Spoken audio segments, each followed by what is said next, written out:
Hello, people. Hope you're having a good one. I'm just over here. The light seems really bright today. I don't know what it is. But hold on. Whatever. I'll live with it. Howdy. Hope everyone's doing well today. Seeing everyone popped in. Okay. So, actually, Titan, I'm glad you're there. This is weird for whatever reason. Hold on. Ah, there it is. I'm fixing things. Honestly, it's like watching a chimpanzee with a stapler sometimes. Anyway, so to Titan's question, I actually saw your question on the and I was going to mention it today. Yes, actually, that's exactly what I was. If you heard the whole show, we actually kind of addressed that. I now probably circuitously, right? But that's actually one of the things I talked about was the fact that the fact that Isaiah refers to them as fiery flying serpents, I think is an indication of the bioluminescence. And I took it one step further that may mean that they are either venomous or that perhaps even that whatever they're using to bioluminesce may itself have deleterious effects. Like maybe it's something that they can even project. Um, the Van Meter visitor talk, they talk about how the light from its horn could be projected, and I've always wondered if it, because again, this is, the Van Meter visitor was 1910. It was a rural area, so it's not like these people were real, were up on physics and modern technology. So, they probably just didn't even have the language to talk about a phosphorescent, emanation. And lots of reptiles actually do squirt venoms, toxins. The Texas horny toad spits blood out of its eye. It doesn't spit; it projects. But my point is, yeah, I think it's absolutely the case, and I think there's some really solid evidence for these for any of the pterosaurs to be able to bioluminesce. So I use the word because everyone else uses the word, and most people understand what is meant by it. But I'm not convinced we're actually talking about true bioluminescence. Here's what I mean. Hold on. For the record, good evening, Bat Mom, Susan Robertson, Titan, Addie Overbay, Gene Hudson, Susan Robertson, and Gene Hudson. Okay, I got everyone twice probably. And it's okay, Gene. I always give everyone a few minutes to come in. But anyway, I'm not convinced that it's actually true bioluminescence. Bioluminescence is the, and this may be a splitting of hairs, right? Again, we won't know until I catch one. But that the bioluminescence is usually what we see in fish. It's a chemical reaction that their bodies are producing, sort of like and chromophores, the same thing for like squid, right? It's not necessarily a chemical reaction so much as the body, the body. I mean, there is some, with bioluminescence, it is a chemical reaction, but the bodies are controlling it. I wouldn't be surprised, however, to find out that there's another thing happening. Maybe it's not bioluminescence because a lot of the lights are really way beyond what they should be as far as brightness. If we're talking about true bioluminescence, so I wouldn't be surprised if there was some other product. Now we still may end up calling it bioluminescence just for the sake of doing it, but it may be splitting hairs. But yeah, I do think that they are bioluminescent. Again, we have this connection. I think the reference to Isaiah is, again, I think there's sufficient evidence to suggest that these are living pterosaurs that are being mentioned. They're the same dragons referred to by Herodotus. And so I think that there's a legitimate reason to say, yeah, these things are pterosaurs and that they are bioluminescent, and that may be where a lot of this stuff is coming from. And Gene, that is actually, I'm glad you mentioned that because I don't think anyone got it, at least from the chat. But that's why I said Thunderbirds, Argo.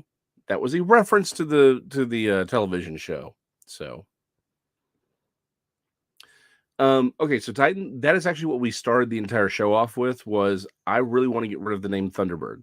because the Thunderbird is, again, depending on the nation and the tradition that you're talking about, they serve slightly different roles, but it's very clearly a storm god in the American Indian mythology. But it's a storm god. Sometimes it's a protector, blah blah blah blah, but it's a storm god.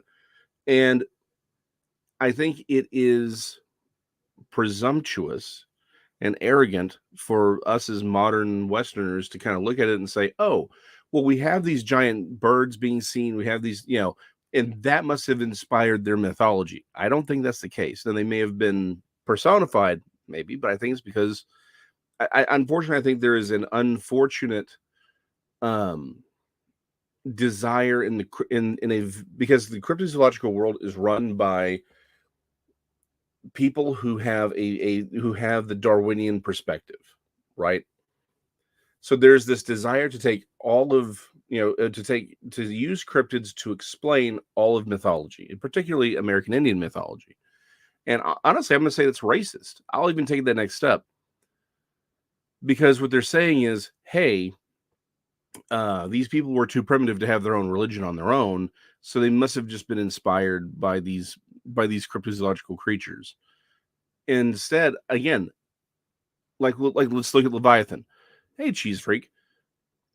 I don't say that I do believe that Leviathan is a mosasaur, but I don't say that the mosasaur inspired Leviathan. Rather, they took the name for the idea, which comes out of the Chaos Conf, from the Ugaritic, which is Lotan, that they took that and said, okay, you see that creature over there? It's personified as that thing. So they use the name. They're using the name as a way of saying, yeah, that's what that thing is, but not because it wasn't that the mosasaur inspired the name. Rather, the name was given to it, and the creature was so terrible and so powerful. They're like, it's a personification, the same way that angels are personified as stars in the Old Testament. Hey, Image 1953.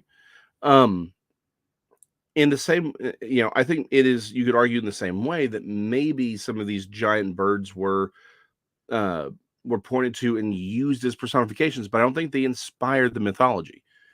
But I do think that it's kind of a racist and materialistic presumption that this idea is based off of. So I like to just get rid of that whole idea. It's like, let's retire the word Thunderbird and let's actually look at the phenomena, because I think the problem is also everyone then tries to say, well, because again, from this idea that the Thunderbird was inspired by a cryptid, they're looking for the cryptid that inspired the Thunderbird. So now we have all of this argument between, well, is it the giant condor that people are seeing, or is it the pterosaur? Let's stop with the arguments. Let's just point to what people are observing and talk about that. So I don't think that the pterosaur inspired the Thunderbird. I don't think the condor, this giant condor that has a 20-foot wingspan people have discussed, I don't think that inspired anything either. They may have been personified, and maybe whatever tribe saw whichever one the most may have even used it as a personification. But I don't think it created them. And like I said, I think we get so caught up on names for creatures we can't even prove exist. The problem is, by getting them caught up in names, we're missing, I think, a lot of obvious clues to what's really happening. So, hey, Lisa, it's okay. It's fine. We're all here. It's all good. And again, for those who are, for those who watch on replay, we love y'all just as much as we love those here in chat. So believe me, we understand. One of the things I've said a lot is, for most of my adult life, I have worked like in North Dallas and then had to drive back. And a lot of my jobs I didn't even leave until 7 or 8 o'clock at night sometimes. So I know how, it kept me out of the church in Wednesday night Bible studies and all those things all the time. So I understand how busy it is. This is and that's one of the reasons I do this as a broadcast on YouTube, is if you miss it, you don't actually miss it.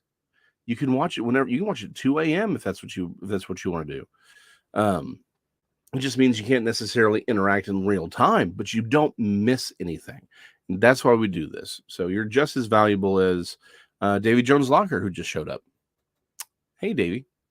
I wish unfortunately, I can't think of anything R related to say to you to play off the pun. Sorry.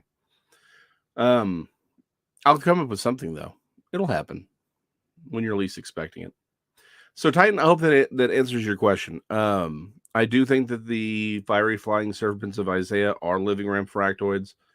And I do think that they do bioluminesce, and I do think they're here as well, North Texas and really many places. If they are, their connection to the Thunderbird, actually, I'm just sort of done with that whole idea. Just wanted to, I'm like, no, let's get rid of some of these names that cryptozoologists in the past have given them, and let's focus on what they are and proving them, and then we can have these conversations. Because again, like the question I asked last night with like the giant.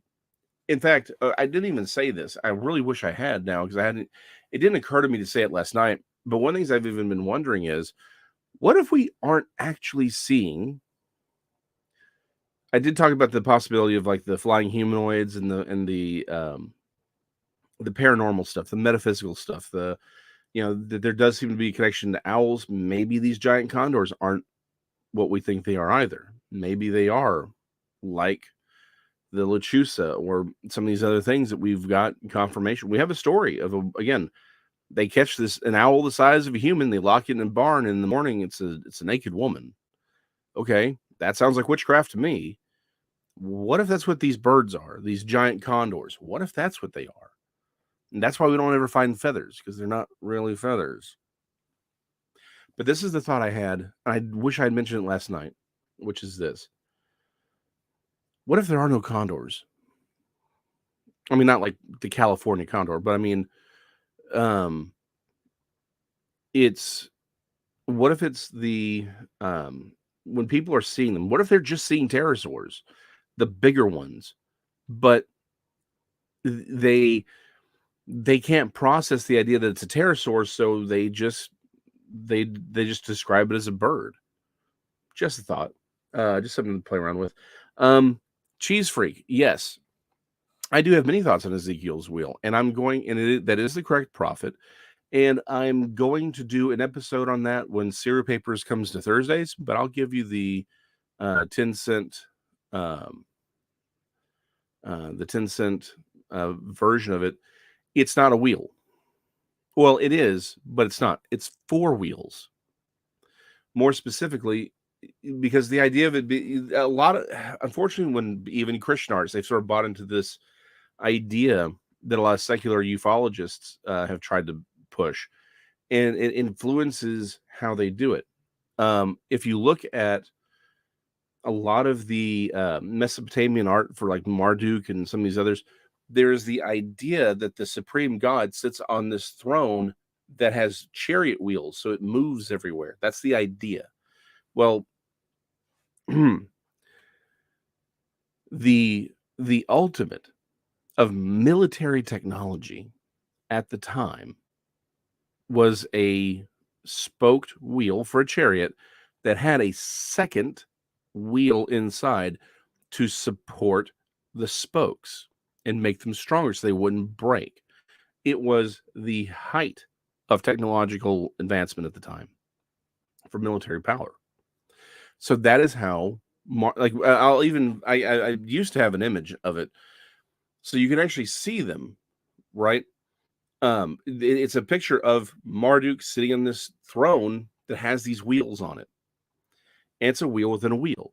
What Ezekiel is describing, and what we have to remember is God and the prophets that he speaks through throw a ton of shade at local gods, like the surrounding mythologies, the surrounding religions.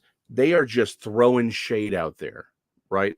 Just throwing shade all the time. And we missed this in the English version.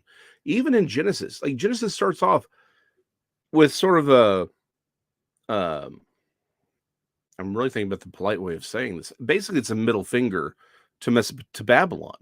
I mean, it's what it is. It's a straight up middle finger to Babylon and to the Mesopotamian religions. Because when it talks about the abyss, right, the deep, that word is actually derived from the same word that Tiamat is derived from. Tiamat is the chaos Kampf for the Mesopotamians. Again, in Ugaritic it was Lotan, but it's the she was the shining one. Again, this is why in Isaiah, back to Isaiah, he calls Leviathan. He's clearly referencing Tiamat, and he uses the word Leviathan. Again, the readers at the time would have understood what he was doing poetically, but in the Chaos Comps, what we have to remember is the Chaos Comps are these sea dragons that are killed. They're again, they represent chaos, and they're killed by the chief god to make the earth or to calm the earth or whatever, right? And so actually, Davy Jones, we're going to come to that. Trust me, we're going to have that conversation. Give me just a second. We're going to tie all that together. It'll make sense. What was I? Okay, so the word deep, the word that we translate as abyss or the deep in Genesis is derived from the same root word as Tiamat. So the Hebrew reader would have said, "Oh, I see what's going on here. This primordial sea that the world is made out of, right? Is supposed to be chaos, uncontrollable. It's this big feat that these other gods would have to conquer and fight. There's no fight with God. Jehovah, Yahweh, however you want to say it, it's calm. It doesn't even there is no chaotic sea for him to beat and conquer it's just done. It's calm. It doesn't even bother trying to put up a fight because it knows it can't. That's what's happening here. So with Ezekiel, it is again, I do think God is showing himself to Ezekiel.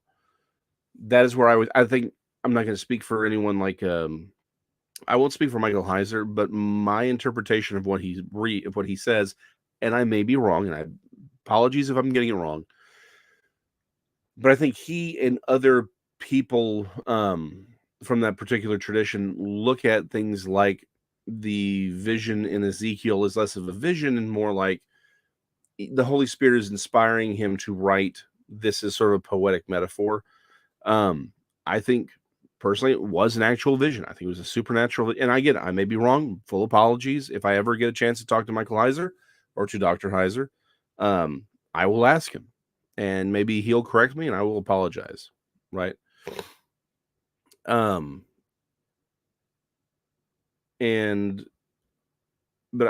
I think it was a vision. And I think it was what God was showing him, again, what he's writing down and transcribing. God is throwing shade at Marduk, right? Saying, no, I'm the one who sits on this throne over the earth, right? It would sort of be like, and this is, just work with me here, right? If God were to do something like that today, to show someone a vision, we might see God showing up in like the beast. Okay, I know that sounds, the limousine that the president rides in, right, is called the Beast. It would be something like God showing up in like that super decked out limousine. Again, it's nicknamed the Beast. Like God, like if I was having a vision, it might be that thing pulling up, the limousine pulling up, and there's a red carpet, and God gets out in like some super expensive, like I don't know who makes what. We'll just say Versace or whatever, suit, right? Like some sort of like super expensive clothing and like super expensive Rolex watch and things like that, right? It was, that would be, it's the equivalent, right? So again, I know that's a long way to explain. That's the short version. Ezekiel's wheel is basically largely taken out of context, and unfortunately the church, and this actually does tie into what we're talking about tonight, and the church absolutely has allowed it to happen and has played along and has cost us a proper understanding of what's happening in that chapter. So let's pray, and I'm going to actually answer all of, the question about the cross necklace. When was Jesus crucified? We're going to answer all of that tonight when I'm going to break some hearts. All I'm going to say. I'm sorry. I do it in love. I love all of you. But I'm going to break some hearts tonight. Let's start with some prayer so that it will bring greater closeness to God, because that's we don't break hearts, we don't step on toes because we want to, but rather to bring us all closer to Christ and give us strength and ammunition for fighting the fighting the world that we live in. And I'm very sorry to hear about the women who are losing their. I see what Cheese Freak Ginger Snap did there. Yes, 1984. Yes, post 1984. Completely. That's just another thing that I've heard. I'll leave it at that. And can I confess? Let me confess something to y'all before we go into prayer, because I feel the need to confess this. I'm in a bad mood today. I doesn't necessarily look it, but I'm very much in a bad mood. And I have been all day. And the reason for it, I really can't get into the details at all. I wish I could, but I can't. Because the thing happened publicly, but if I were to tell y'all, then that would be gossip. And I don't want to gossip. But I'll say this way. I saw someone I grew up with, known her my whole life. I've known her family my whole life. They were missionaries. I respect her father a great deal. Her family a great deal. But she came out on Facebook and made certain allegations about her family, and then in subsequent follow-ups just kind of basically said, well, okay, those allegations may not have been true. But it's hard to know what's real and what's not sometimes. And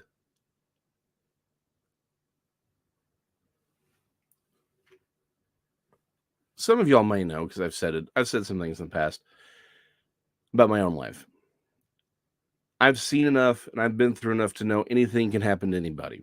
Even the greatest families can fall, right? They can all have things that happen to them. So I'm not automatically rejecting this idea. But you kind of combine it with some of the things that, like, she's in California now, has been for several years. There's other aspects of her behavior, very recent behavior, that are since people are, I can't read without my glasses, so I'll just put this on so I can see what people are saying.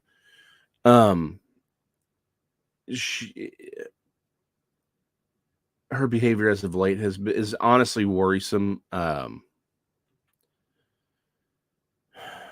mean, truly, and there was one thing she said. I looked at it and I'm like, did you get possessed by something? Like, it had nothing to do with what I'm talking about.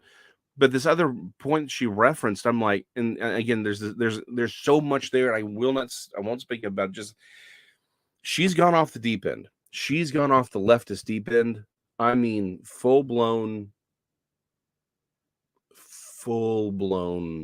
woke. And if it was just the politics, that'd be one thing. But it's not. And we all know the problem with the woke is it's not just about politics. It's about everything. And it struck me as her.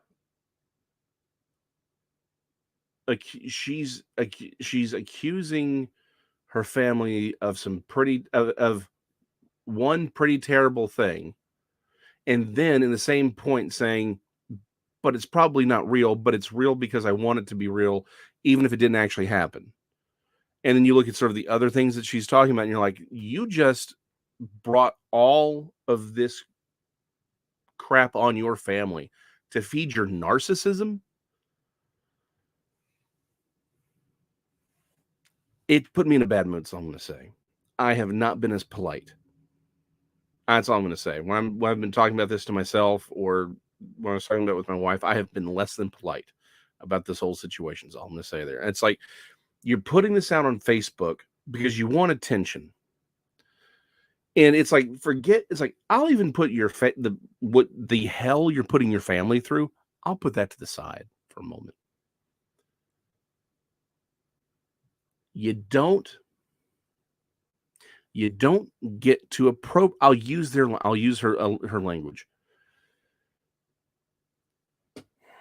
You don't get to appropriate somebody else's pain and suffering for your narcissism. You don't get to do that. It's like, if you want to cry out for attention, and her husband passed last year from 1984. He was not a very healthy person, you know. And again, California, so it wasn't like he was going to get some of those other treatments for 1984, which might have saved his life. You're going through it, I understand, but that does not give you the right to usurp other people's pain and suffering and then drag your family through it just so you can feel like you're important. That has profoundly bothered me the entire day and has got me in a bad mood.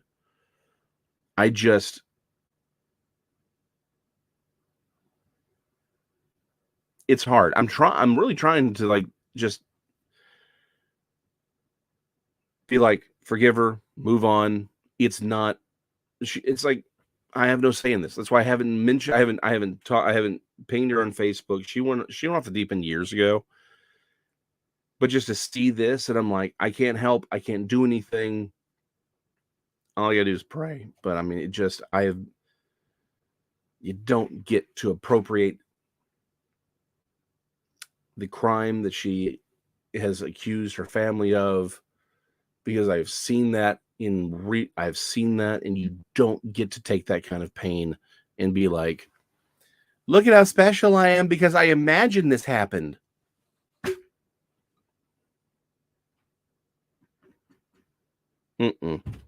No, you don't. And then you throw the pain of this family and the people, and I know these people, they are respectable people, and you put that on top of all this, and I'm just like, all right, I'm voting for Meteor 2024. I'm done. I'm out. Jesus should come sooner rather than later. That's all I'm saying. So that's my confession. I'm in a bad mood for that reason, and so I'm trying to fight through it, because this is honestly something that makes me happy. Being with y'all brings me up, and I just don't want to be in that kind of a mood when we're going to talk about this. So anyway, so that's my confession. But let's start with some prayer, and then the conversation is about to get real. Heavenly Father, we thank you and we praise you for all that you've done. Father, we thank you that you've brought us all here together, that we are here to have a conversation to bring us closer to you, to get closer to the truth, that we can start peeling back the lies and the assaults of this world that is around us. We need to remember that the world is here to distract us, pull us away from your truth, to pull us away from you. Father, help us to grow, help us to have strength, to speak for you, to speak your words to a world that doesn't want to hear them. Give us the patience to be kind, and the hearts to love those that the world cannot possibly love. Help us to show compassion when compassion is needed. But help us to have wisdom, to know when we need to stand against sin, because we cannot side with evil. Father, we know that you are preparing someone to expose the darkness of this world. We pray that you would give them strength, and that you would bring them forth at a time when their words can have the most impact, and that justice can be served. Father, help us not to waste any day, even a second. Help us to find you and bring others to you. Because at the end of the day, it isn't about what we've bought or made, what we've sold, painted, or sewn. No building or piece of art or law that we've made will last, but the hearts and souls of every human being that we will ever meet and touch with their lives, with our words, with our ideas. Those are the only things that will enter into eternity. Help us to remember that. It's the name of your Son, Christ Jesus, I pray. Amen. So I mentioned I may be breaking some hearts tonight.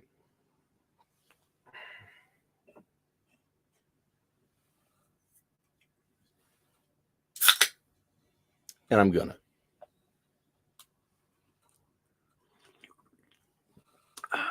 Pause for dramatic effect. Easter isn't pagan. It's not. We do, however, live in a society where the church, for lack of wisdom, is allowing occultists to steal Easter from us. My apologies to the moms of miracles. I just saw their thing today. I'm gonna have to disagree. So let's ask a few questions, right? And then we can start building on that. So let's go ahead and just ask this question, and y'all feel free to respond for those who are watching live. Question is this: I know we're going to start real basic, but let me work up to it. There's a reason I'm doing this. Was Jesus, Yeshua, would have been Yeshua ben Yosef, was the Messiah crucified under Pontius Pilate to death? Was he in the ground 3 days and resurrected on Sunday? That's the question. Did that happen, yes or no? Was Jesus, the Christ, crucified and then resurrected on the third day and resurrected on Sunday, the first day of the week?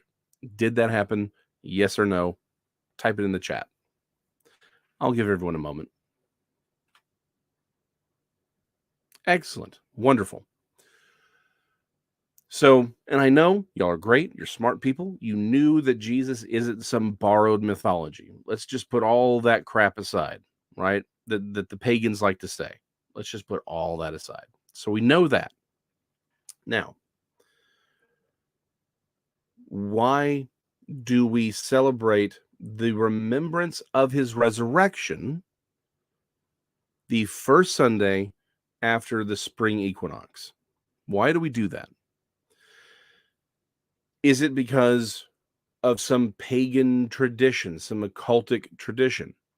No, it's not. And this is the problem, right? Hey, Overbuilt. We have to remember that the Hebrew calendar is not a set calendar the way we would have it set, right? It's 12 months, but it's a lunisolar calendar. It's based on the actual phases of the moon. I think it's 13 years, there's a 13th month added to accommodate the fact that if you do that, the calendar just keeps doing this. It's very broadly shifted, right? But Passover, otherwise known as Pesach, again, don't ever trust my pronunciation. But again, the fact that that's Pesach, keep that in mind for later on. Passover is celebrated on the 14th of Nisan. So that is the day Jesus was executed. That's the day he was crucified. He was crucified on Passover, right? We know this. He is the Passover lamb. He literally died. That's why they said the 6th hour, right? When they actually say the hour in which he died, they do that in the gospel because the audience would have known, oh, hey, that's when the Passover lamb is sacrificed. I see what's going on here. We don't get that because that's not our life. We don't live that, right? So Passover occurs on the 14th of Nisan. Now, the early church had a question because up till basically everyone points to the Council of Nicaea. There were a bunch of other councils all around the same time, right? There just were. And the question was presented to the early church fathers. Well, when do we actually celebrate Christ's resurrection? Because up to that point, it was actually common for a lot of the churches around the area, around the Mediterranean, to I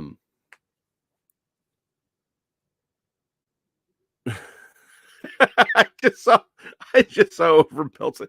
It's fine. I've actually done that too. It's just not a story I can tell at the moment. Anyway, but they were actually celebrating Jesus's death, burial, and resurrection on Passover, the 14th of Nisan. But a lot of the early church fathers, they came together and they said, "Hey guys, shouldn't we be celebrating his resurrection, not his crucifixion, but the resurrection?" And since Passover already existed, because we have to remember, again, this is one of those other things I'm going to disagree with some people on. I think maybe I'm really coming to the conclusion that maybe we really should start celebrating the feasts, but just do them from a Christian perspective, because they are the feasts of God, not the feasts of the Jews. But they already had these. They already had the Moedim, right? The feasts of the Bible. And they're like, well, we already have Passover, and that's the day he was crucified. Shouldn't we celebrate the resurrection? And so they said, and the way the early church council sort of said was, well, we know it was in the spring. We know it was following Passover, right?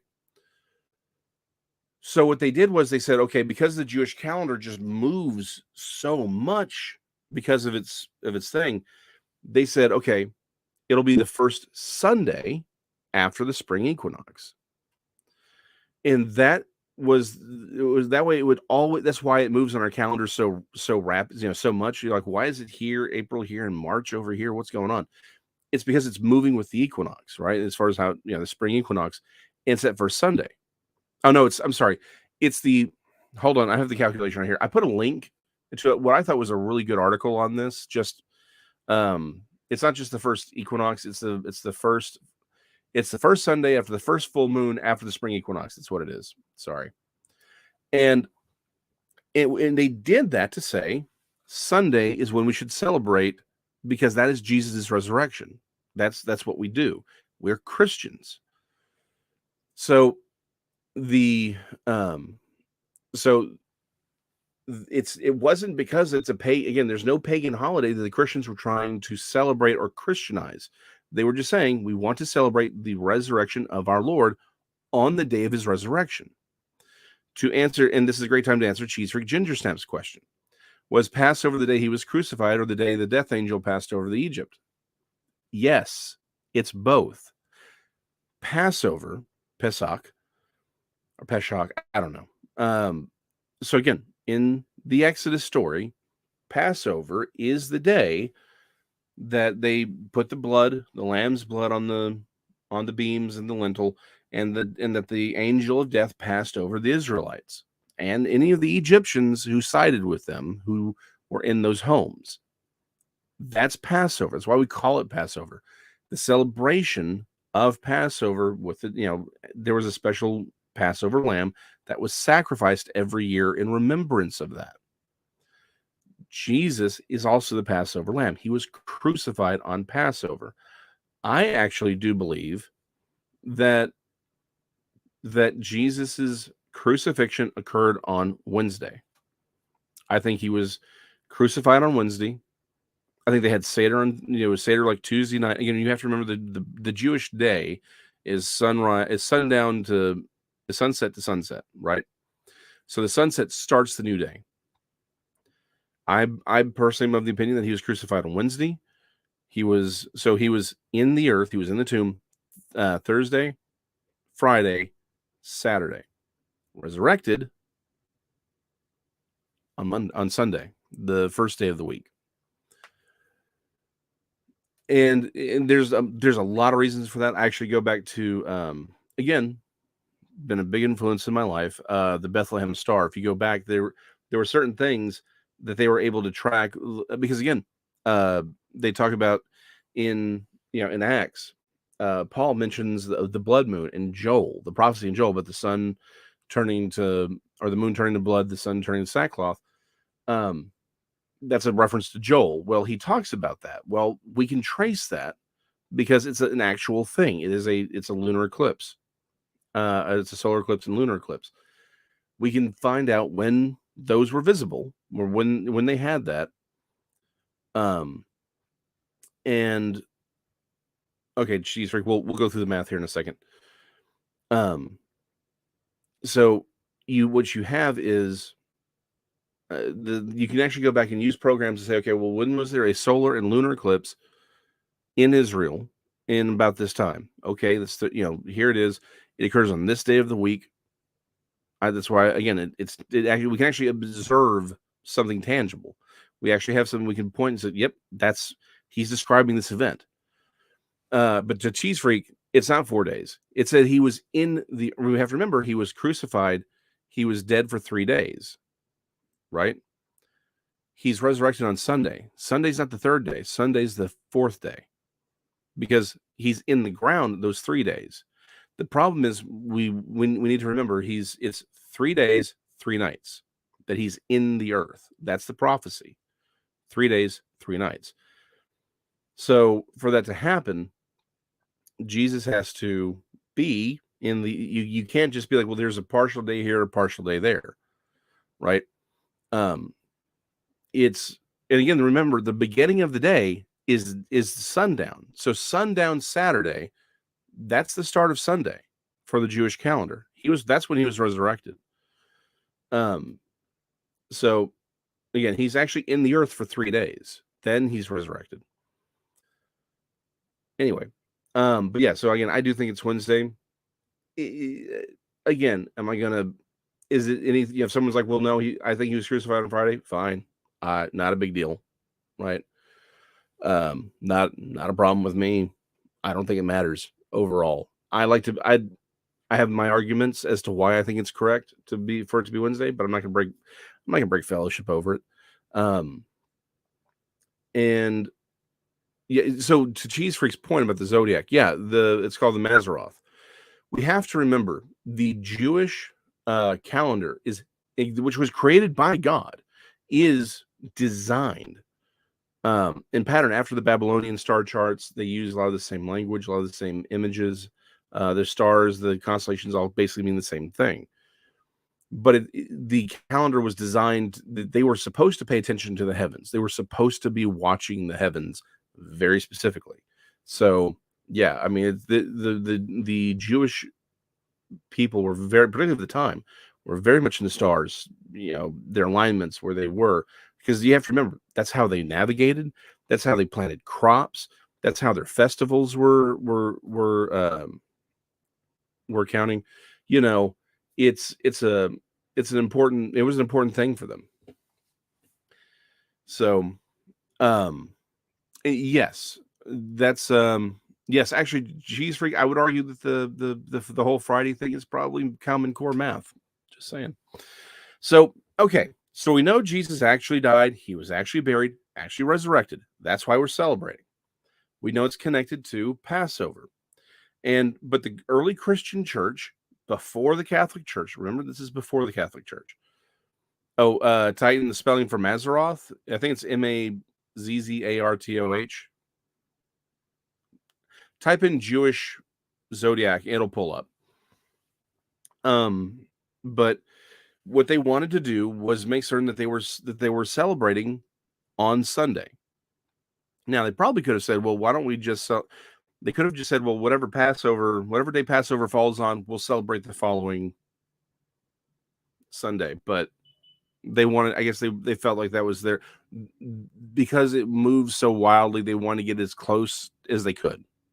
It's everyone does their best with what they have available. I wish Christians had more grace for fellow Christians, particularly Christians of the past. All I'm going to say. So that's why it falls when it does. It's the first Sunday after the first full moon after the spring equinox. They're just trying to get it very close. Oh, Magi. Yeah, Magi. You were right, Titan. You were right the first time. You got it. Trust yourself. Trust yourself, brother. Anyway, so again, up till now, up to this point, we have no pagan holidays, no pagan connections whatsoever. So the question then becomes, okay, but doesn't the word Easter, and this is where I'm really this is why I've gone to this point here. Now it becomes, well, isn't the name Easter derived from a pagan goddess? And the answer to that is yes, sort of. And to explain the sort of, let me ask this question. On the 4th of July, what are we celebrating? I want everyone to type it in here. And this, you can just type it in yes or no. 4th of July. Are we celebrating Julius Caesar? Yes or no? I'll wait. Do do do do do do do do do do do do. Okay, MH 1953 is correct. We do not celebrate Julius Caesar on the 4th of July. Titan is also correct in that. What we are celebrating on the 4th of July is our independence. But so why do we call it the 4th of July if it's Independence Day? That's the other name for it, right? To answer that question, I need to ask another question. How do you say Happy Easter in other languages other than English or any Germanic speaking tongues? Well,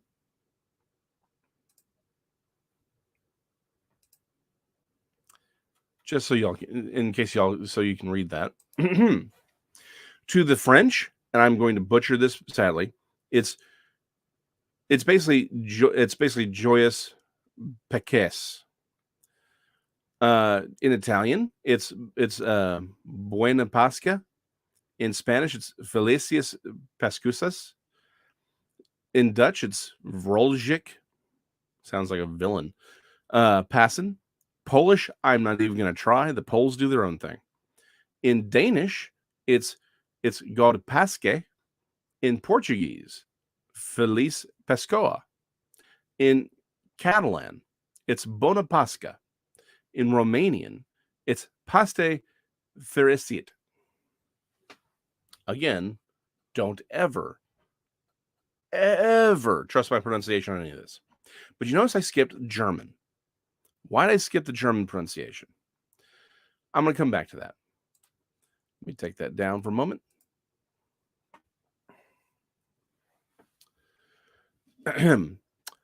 So why do all those other non-Germanic inspired languages, I didn't do German, why do all those have why do all those words have something that sounds like Pesach? Because that's what they're calling it. It is literally that language's version of the Hebrew word for Passover. They are translating the Hebrew word Pesach into their language, into France, or into French, into Spanish, into Portuguese. That's what they're doing. In fact, most countries, their name for Easter is a derivation of the Hebrew word Pesach for Passover. So why do the English-speaking and other Germanic languages, we have to remember, English is a Germanic language. It isn't Latin-based. Latin plays a huge role, as does Greek, but ultimately it is a Germanic language. So what happened with the Germanic traditions? Why do we call it Easter? And how is it only kind of named after a god or goddess? Well, let's go back to why do we call Independence Day the 4th of July? Because July is the month in which it was signed, right? The Declaration of Independence was signed on the 4th of July. Now, why did I ask? Were we celebrating Julius Caesar? Because the month of July is named after Julius Caesar. August, also named after Augustus Caesar. So there you go. But the point here is the holiday is connected to the name of the month.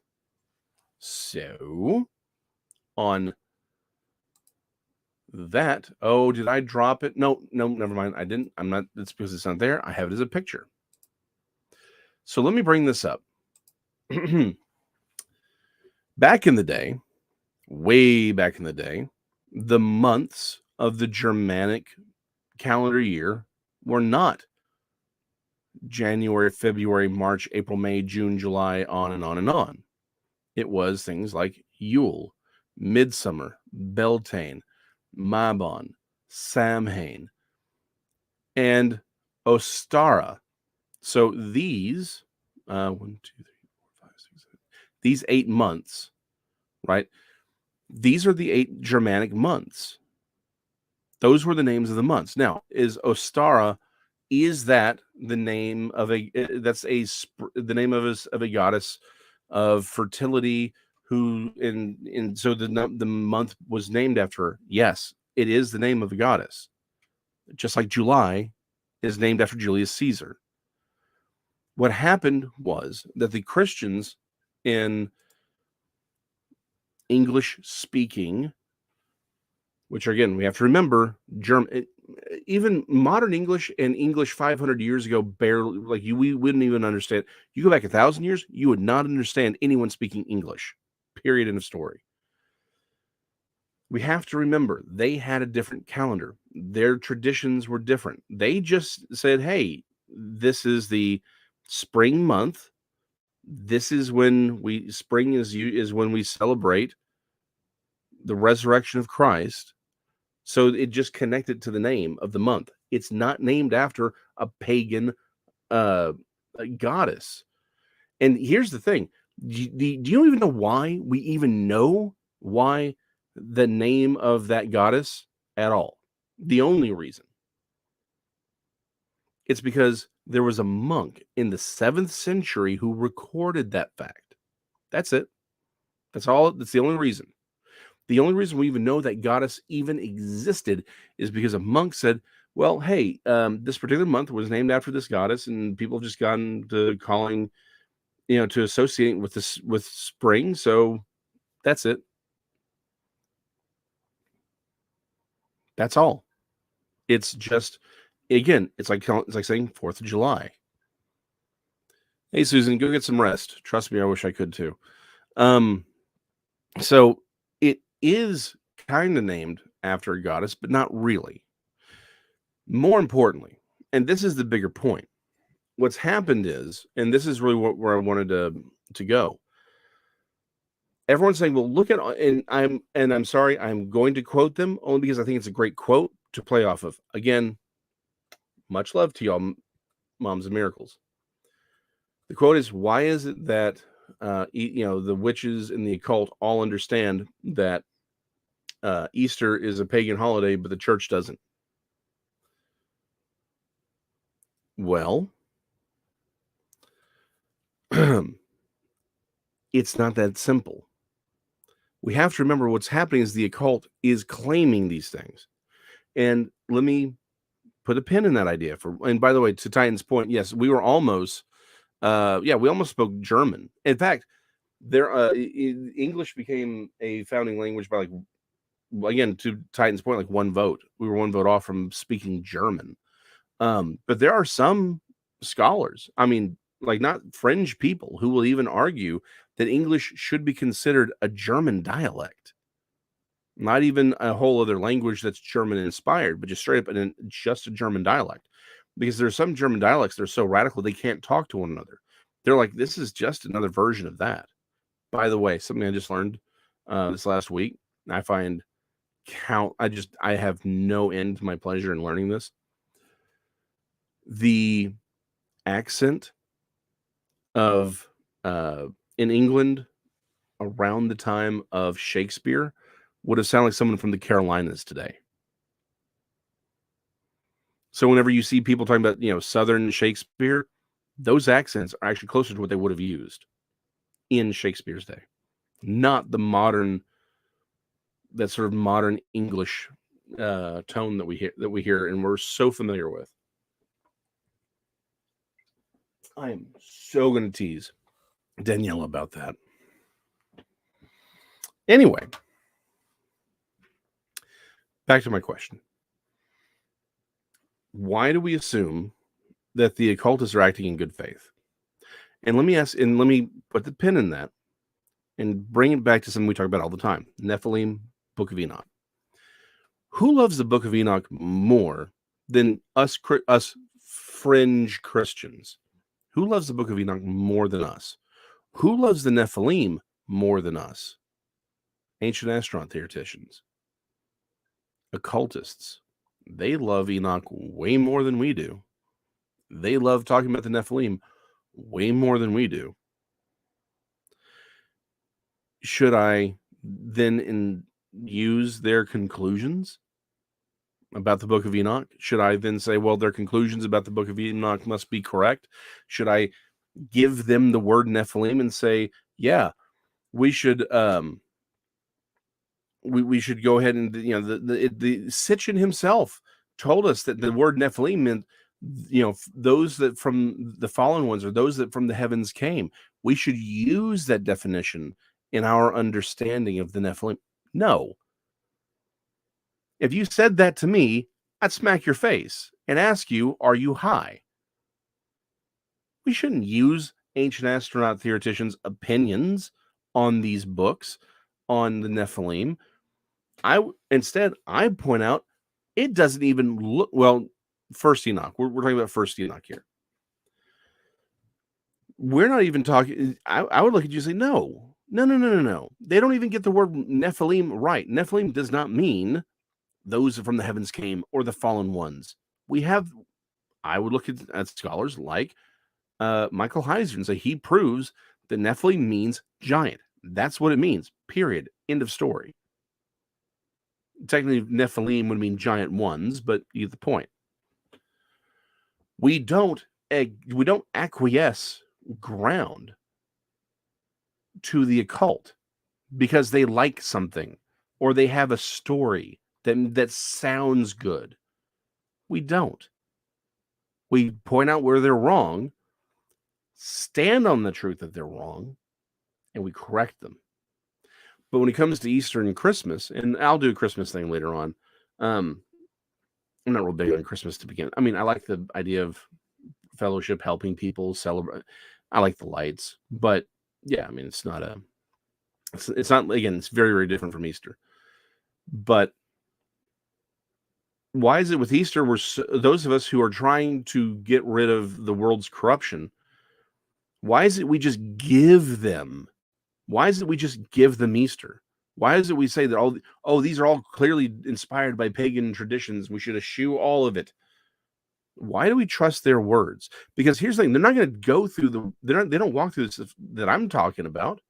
They're not going to point out that it's the Germanic word for spring, for that month. They're not going to talk. They're not going to talk to you about that. In fact, you know what they do? They usually say Easter comes from Ishtar. I used to believe that. I used to believe that Easter was named after Ishtar. It sounds right. I mean, think about it. Easter, Ishtar. Phonetically, they're almost identical. Right? Yeah, cheese freak. I've seen that. Don't know what to think about that yet. They make these arguments that look good on the surface, but it's like watching Zeitgeist, the movie. It's full of crap. I mean, straight up, everything's a lie.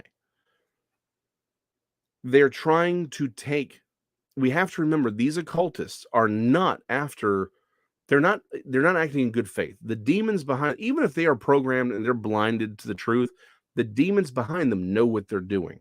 They know what they're trying to do. And this is the bigger point. So I'm going to put a pin in this idea that the occultists are coming after these, they're trying, this is about breaking down a larger tradition. I'm going to put a pin in that idea and we're going to come back to it. But this is now what people, but what about eggs and bunny rabbits? None of this is Christian per se. Well, again, kind of yeah, kind of no. Again, anyone who says they know absolutely where these things come from are just straight up lying to you, right? They're straight up lying. There are arguments, and the problem is there are multiple traditions, and you can look at it and say, well, maybe this is all an interplay of that. Where does the egg come from? Well, would you be surprised if I told you that we can see eggs used in Christian artwork going back to the 2nd century and 3rd century? Would you be surprised to find out the egg was actually connected to Christ symbolically? It was actually a symbol used of his resurrection. It had nothing to do with the spring, and it had nothing to do with pagan holidays. It was that egg became a symbol of his resurrection and actually symbolized the stone being rolled away in ancient artwork. Because we have to remember, for the first 4 centuries of Christianity's existence, it was basically illegal. The first 2 centuries, you could get turned into a street lamp for being a Christian. You could get filleted alive. In fact, you want to know how bad things can be? Look at the okay, everyone talks about the Sistine Chapel. Very few people that Michelangelo did. Very few people want to look at the Last Judgment, which is what Michelangelo. It was one of the last things Michelangelo did. Is at the end of his life, he painted the chapel wall where the altar goes. People don't like to talk about it because Michelangelo went way on the wall on that one. It is the resurrection of the dead. It is the condemned of the damned. And we see and we see martyrs, and there's some symbol of their torture with them. One of them is we see a literally just like a skin suit, like just skin of a person being pulled up, and that's because of a particular martyr who was literally skinned alive. That's how he was executed. We had martyrs who were just baked over coals, stoned to death, shot with arrows. I mean, you name it. You name it. They did it in those first couple of centuries. So, to Titan's point, that the ichthys, the fish symbol, that was a way of knowing who was who.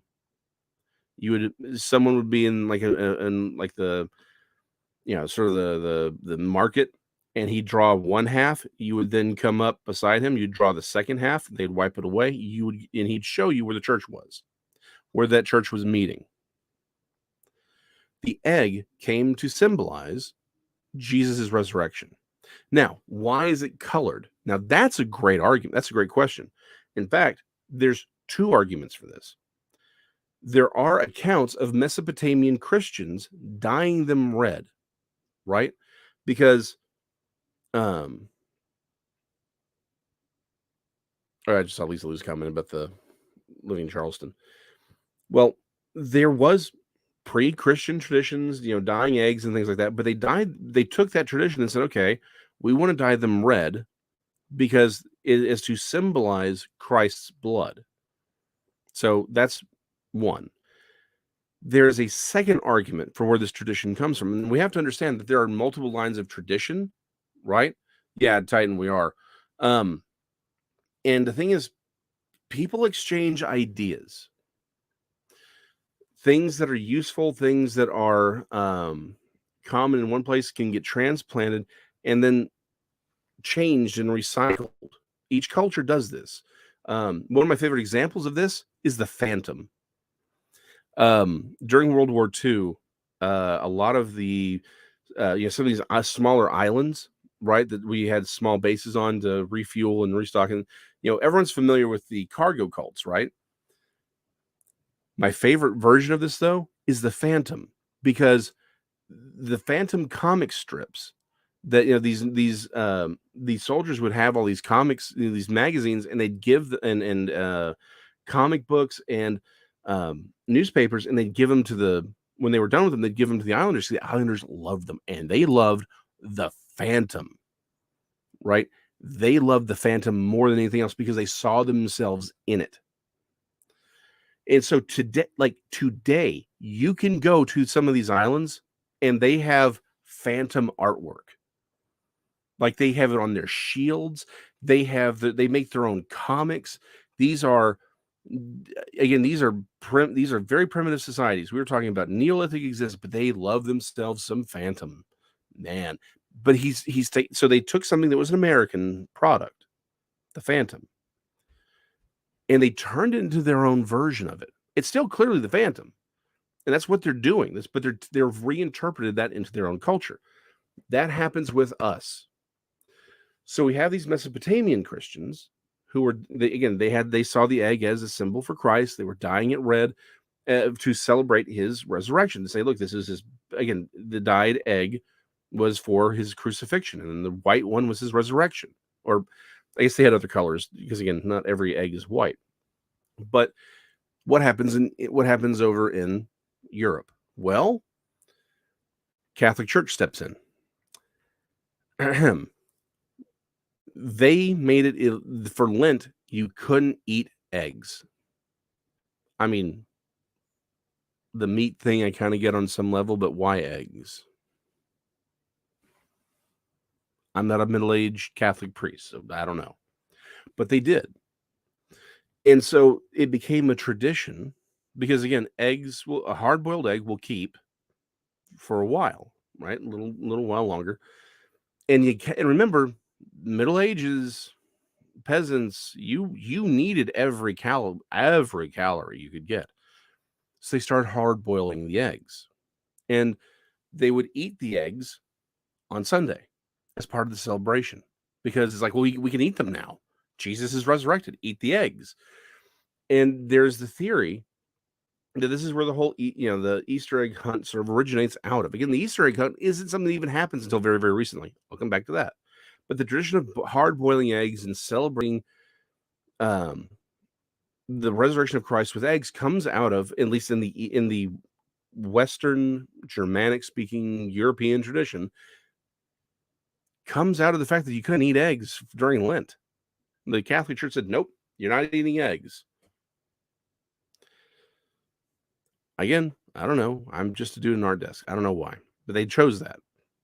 And it may even be tied to the tradition of the egg being a symbol of his resurrection, right? We have to remember, it's not like the Catholic Church evolved on its own. It's not like the Western Christian traditions evolved on their own. It's not like they were like, well, we're just going to completely come up with ideas, and we're not talking to the old world, to the Mediterranean world at all. They knew those things. So it may even come out of the fact that, yeah, eggs symbolize Christ's resurrection. So it's Lent, the 40 days. You're not eating those eggs out of respect for Jesus. But they made that decision. And so for peasants in Europe, you couldn't eat eggs for 40 days. And then on Resurrection Sunday, you can eat all the eggs you want. Well, we got all these hard-boiled eggs that we've been saving. Let's eat those eggs. So, again, where's the Easter rabbit, or where's the Easter bunny come from? Well, okay, this is where that's definitely not a Christian thing at all. But it's also not an ancient Easter thing either. And this is what I mean. What we have to remember is that all of our modern traditions are not old. They're within the last 200 years. The Christmas was invented by Charles Dickens. Straight up. The Christmas you've celebrated your whole life, that you think of as the traditional Christmas, was created by Charles Dickens in his story. That's the Muppets did this. A Christmas Story. Isn't that the name of it? I'm out on names. Anyway, Charles Dickens, the story, Ebenezer Scrooge, the ghosts, the whole 9 yards. He created the modern idea of Christmas. The Christmas the one that the Muppets did a really good job of telling us the story. Christmas Carol, thank you. It makes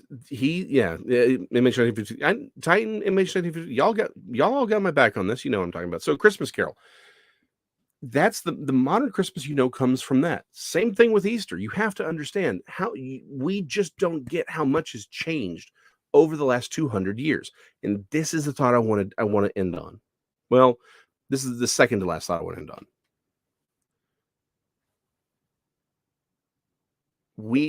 Douglas Adams and Rush Limbaugh and many other philosophers have long said the same idea, that the world you're born into is the way it's always been and the way it should be. Douglas Adams went to say any innovation that's done by the time you're a teenager is good, is wonderful, and you can probably get a job in it. Any advancement that happens after you're 30 is evil, is against the will of God, and will probably bring down Western society. We assume, because of the culture that we have all been born into, that Christmas, Easter, how we even view children, all of these things are how people have always done them. And I'm going to tell you, in fact, most of how we live our lives, most of the things we think of as traditional, are only post-World War II America and World War II Britain. It's not even that old.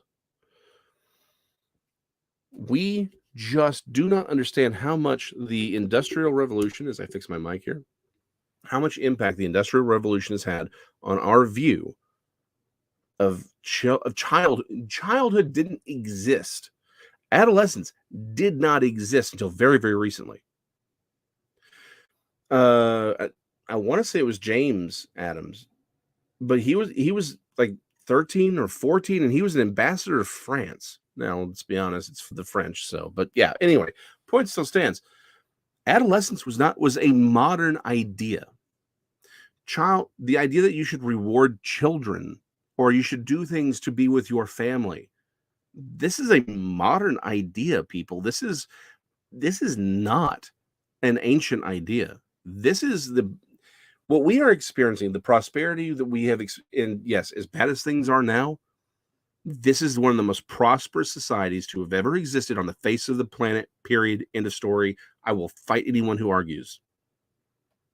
From a material sense, obviously. Economically, obviously. But all the things that came with this remarkable revolution in what is ultimately a Christian revolution. Guys, I cannot express to you how radically different Western culture is over the last 200 years from what it used to be. Christianity has altered the face of the planet in ways we do not fully appreciate because we are the inheritors of hundreds and hundreds of years of Christian thought, Christian argument, Christian ideology, Christian morality, and Christian prosperity. Yeah, the Easter Bunny, that's a secular thing. Is it even a pagan thing? Not really. But people say, but Jason, what about all these occultists coming out? You mean the neo-pagans who pick and choose a whole host of traditions to form a new syncretic religion? Wicca is not old. It's brand spanking new. That's why I call Wiccans Tupperware witches. Wicca is absolutely brand new. They're like, well, we go back to the Druids. No, you don't. There hasn't been a real honest-to-goodness Druid in 1,000 years. Now, I will argue, yeah, there are people today who they think they are practicing some version of Druidism. Fine. You want to call yourself a neo-pagan? That's fine. But please understand, these people are not practicing the old ways. They're picking and choosing traditions. They are creating traditions. They're creating their own mythology. And they've been doing it for over a century. We have to remember, Aleister Crowley helped inspire all of these things. Now, again, I'm here to tell you, I do think that there have been occultists, hanging out and doing things below the radar the entire time. I do think that Salem witch trials were probably, in reaction to a real outburst of witchcraft. Absolutely. But we have to remember the modern occultists are picking and choosing, and they're doing the thing that Zeitgeist did. They're making their own narratives. They're not even narratives that actually make sense. If you research and you're like, hold on, I don't want to hear what. I'm sorry, I'm going to pick on Billy Bob here. I don't care what Billy Bob Podunk, thinks because Easter sounds like Ishtar, that that must mean they're the same thing. No, I'm sorry, that's not how this works. There are real, like, as much as I will condemn academia for some of the bull crap that they pull, I also rely on academia because we can look and see when someone's doing good academics and when people are doing bad scholarship. You have to look for good scholarship. The problem, and this is, I'm going to step away from the Christian right, those of us on the Christian fringe for just a moment, if I may. This is the same problem I have with the conspiracy theory crowd, right? And my favorite example of this is the guy who says we couldn't have gone to the moon and the whole lunar thing had to be faked because they couldn't have taken pictures. All the cameras that they used, we know what kind of cameras they used. They were basically just your normal camera. The exposure rate was almost microscopic. It was very, very small. And this guy very accurately points out, because he creates this experiment with a vacuum, just a sealed vacuum chamber and a welder's glove, a rubberized welder's glove. Because of the difference in pressure, he makes it a vacuum. You can put your hand there. You can't move the fingers. The pressure difference won't allow you to move the fingers. So he points out, how could they push the buttons on the cameras and been on the moon in a full vacuum? The problem is his observation is correct. If you had a welder's glove, what he and everyone who agrees with him doesn't realize is that we've had spacesuits since the 1930s. You may be saying, Jason, did you smoke something special today? No, I did not. And you may be saying something like, well, Jason, are you suggesting that we've been in space since the 1930s? No, I am not. We have to remember vacuum tubes were a very important piece of technology that we relied on until very, very recently. In fact, I think the FAA still uses them. That should bother all of us. But vacuum tubes were an important piece of technology. How do you experiment with vacuum tubes if they have to be in the tube? You build a very, very, okay, Titan, I get that the moon is technically in our atmosphere, but take your helmet off on the moon and you'll see how fast there's an atmosphere. It's basically just vacuum. I understand the idea. I'm just saying it's still essentially a vacuum. But how do you test a vacuum tube with that if it's still in the tube? You build a giant tube that's a vacuum. You put someone inside it in a vacuum suit, which is a spacesuit. They're the same thing. And your scientist performs the experiments inside this giant tube so you can do your experiments. That's how you do that. We have had spacesuits since the 1930s. And you know how you were able to move your fingers? We figured this out literally over 100 years ago. You have specially pressurized knuckles. If you can go, like if you're in Dallas, they're probably all over the place, right? But there's the Air and Space Museum near Love Field. We have a spacesuit. You can look at the gloves. You'll see these special metal rings around each individual joint. That's how they could move. So the problem is with a lot of these fringe conspiracy theories sometimes is they take a fact on its own, but they don't actually do the work of connecting the dots, of asking the people who know these questions. They start with an idea, and then they try and find evidence to make their thing work instead of doing the scholarship. Unfortunately, what we today are doing as Christians who want to get rid of, again, we should be looking to get rid of corruption. And yeah, corruption from the Catholic Church. But That doesn't mean we throw the baby out with the bathwater. And we sure as the world shouldn't allow occultists to tell us what is and is not Christian. We shouldn't allow cultists to steal our traditions away. Is it true that there were spring festivals? Yes, of course. Was it true that all kinds of things have been used? Yes, all kinds of things have been used in all kinds of ways. That's not the question. Was Jesus crucified? Was he resurrected? Yes. Boom. Done. Christians are celebrating that event. That is a real event.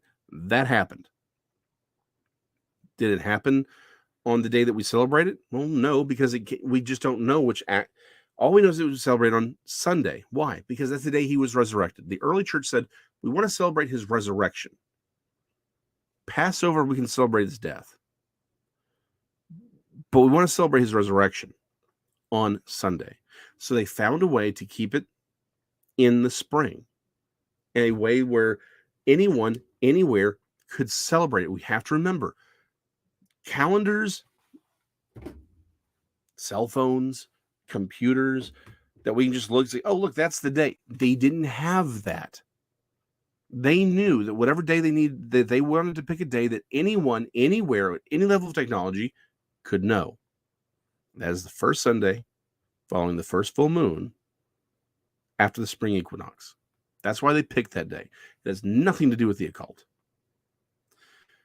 Is Easter named after, is the Easter name named after a goddess? Well, only kind of, sort of.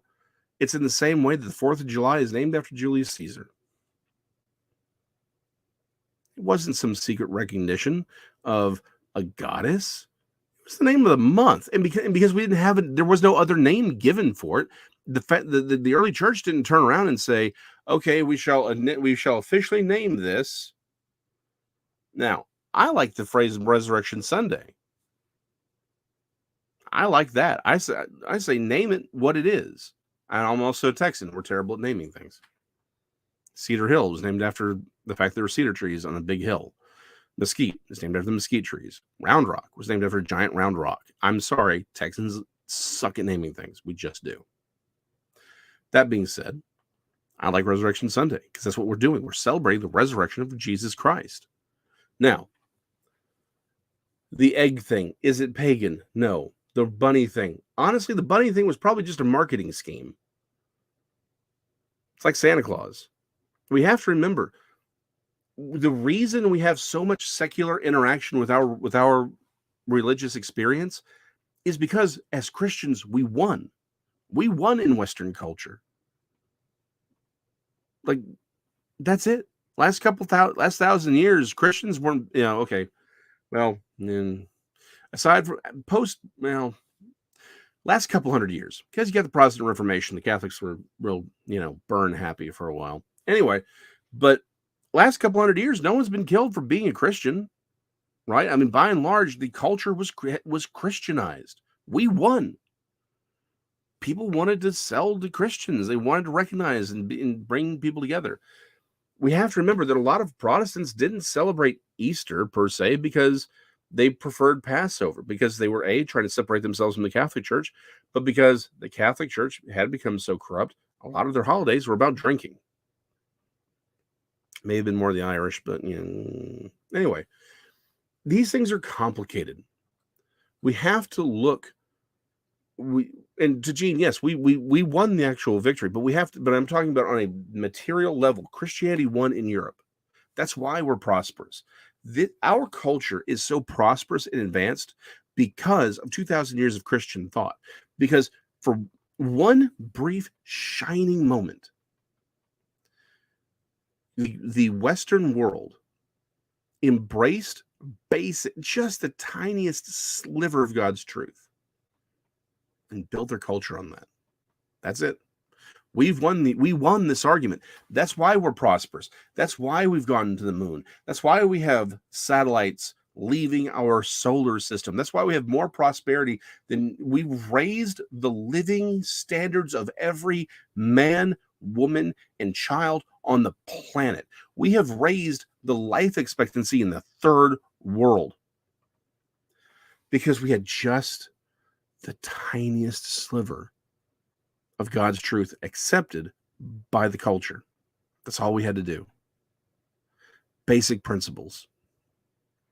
Now, those same cultists that want to turn us back into street lamps, and do not doubt me. Do not doubt me when I say those same Tupperware witches, given the opportunity, would burn you alive. They don't think that way right now, but they will. And they will, and given the opportunity, they would support it and they would laugh when they do it. We have to understand those occultists are coming for us now. And they're doing it by attacking the culture we built. Was it a perfect culture? No. We have to remember, Christians are still always the minority. Even in Christian culture, most people will never find God. They're just going along to get along. Their goodness is simply them conforming to social norms. That's all it is. The true Christian is always in the minority. But the point is, they're coming after the culture. They're trying to demoralize the culture so they can put us on spits and roast us like a turkey. They want to kill God in the culture. That's what's happening. They want us to fight amongst each other. They want us to reject these things. They want us to say, fine, you can have Easter, I don't care anymore. So they can de-Christianize the culture. Because as long as Easter's out there, you got to explain what's happening. As long as there's an Easter bunny, which is a secular idea. Oh, little dog, calm down. It's okay. It's just the door. As long as there's an Easter bunny out there, because that's what the culture likes to sell, that's the secular stuff. No. If you're going to be a guard dog, go downstairs and bark at the door. She's a 20-pound dog, and she's like, I'm going to be really tough, but I'm not going to leave the bed. Anyway. Like I said, the Easter bunny, it's marketing. They want to sell chocolate. But why? Oh, Bat Mom, you missed it. Why do they want to get rid of those things? Because it's a reminder that we're here. They have to explain it. Why do they want Christians to abandon Christmas?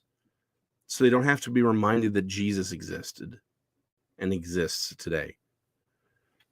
Again, you want to get rid of the Easter bunny? You want to get rid of eggs? Please do. I don't care. You want to call it Resurrection Sunday, not Easter? I'm all for it. I think that's great. I think it's a great word for it. You want to find some other word? Okay, that's cool. You think it should be celebrated on a different day? I mean, I'd like to know why you want to do that. But you got a solid argument. Okay, fine. I'll live with it. I don't. None of these things matter. What matters is that Jesus, the Lord and Savior, was crucified under Pontius Pilate, was in the tomb for 3 days, Thursday, Friday, Saturday, was resurrected on Sunday for the forgiveness of sins. That's what matters. I don't mind calling it Easter because I know that it's not actually named after a goddess. It's just the name of the month. It was just a word that they were using because, like, hey, this is our language. That's the month. That's when it falls in. That's the celebration. Call it whatever you want. Oh, she's 20 pounds. We have to remember what the important part is here, to celebrate his resurrection. And that's what we're going to do on Sunday.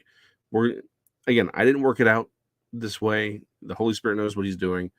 So we're going to do the Lord's Supper on Sunday. And honestly, I'm not even going to talk a lot.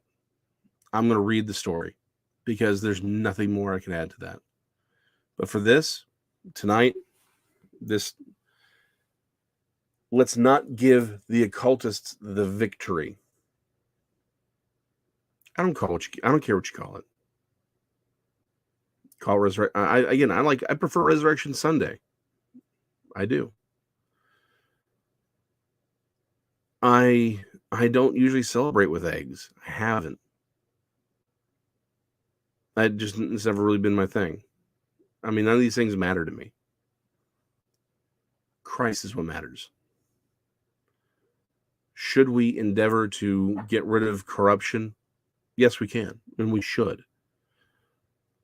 But we should do so with wisdom, and we should do so with the knowledge of what our actual goal is. Because what's the goal? You tell me you don't want to celebrate Easter? Fine. Do you want to celebrate Passover? Well, no, we don't want to do that because then we're going to be too much like the Jews. Well, then I'm sorry. It just sounds like you're getting rid of things. Like you want to say, look, let's really celebrate the Moedim of God? I think we should. In fact, I'm really starting to come around to that idea. That's fine. Great. Then let's do that. But if you don't want to do that because that's too Jewish, then I'm sorry. I'm kind of out on what you're trying to do here. Because what it sounds like is it sounds like you're an iconoclast. You want to break things down, but you don't really want to build them up. And that's a spirit we should avoid. Because, by the way, that's very much the spirit of the age today. Look at these people running around in their black clothes, burning down cities. They don't have answers. They just want to break what is. They want to destroy the patriarchy. Patriarchy is just code for Christianity. That's all it is. That's what they really mean. Please understand that. What they mean is they want to get rid of human freedom. These people, the cancel culture, wokeness, and they're all from the same spirit. It's the spirit of destruction. What does Satan do? Lie, kill, steal. That's what they do. They want to destroy the Christian culture. And again, like I said, this is just a sliver of Christian culture. Just the tiniest bit. We have to remember the last 200 years, we've had these great revolutions in Christian thought.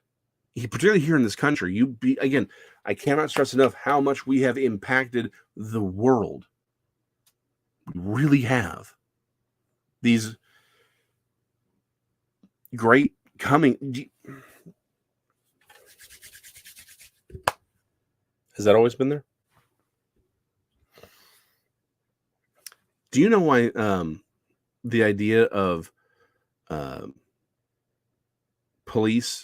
police ball came from in these police choirs that we sort of take for granted? Do you know why they existed?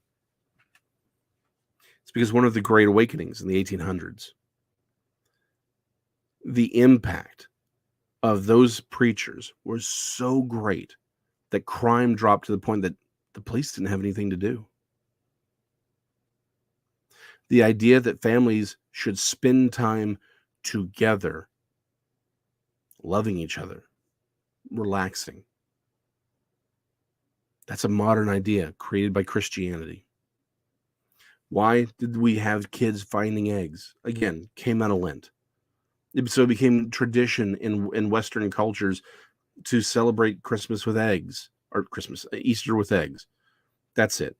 The dyeing probably came from the fact they wanted to decorate them. And you could even say maybe it does come from the Mesopotamian Christians who they were dyeing them red to symbolize his crucifixion. Fine. It doesn't really matter. The point is, the fact that you could do that in the last 200 years was because Christianity had thrived and told people the family was important. We should not throw these things away because a bunch of damned occultists who want to see this world burn tell us so. Because they claim it. You're not getting my Easter. You're not getting my Jesus. Not today, occultists. Not today, you Tupperware witches. Not today.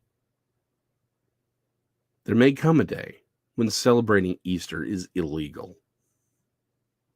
When mentioning Jesus in the public will get you killed. I'm still going to celebrate it, and I'm still going to speak his name. I want, when they finally do bring me before that tribunal, I want them to look at me and say, oh, we don't even need to have this trial. He's got to die.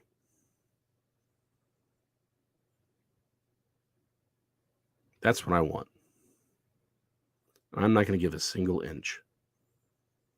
Not to these occultists. Am I happy to get rid of any of all the crap that I think is worthless and traditions that I think are pointless? Yeah, absolutely. I think we should. That's what we've been doing the last couple of years, haven't we? Together, we've been talking about this, working this out, getting rid of that crap. We have. But I also don't want us to throw the baby out with the bathwater. Because that's the spirit of the age. That's what we're fighting against. Guys, I'm going to see you on Sunday. We're going to do communion. And let's remember to love one another. Let's remember to love our families, even when it's hard.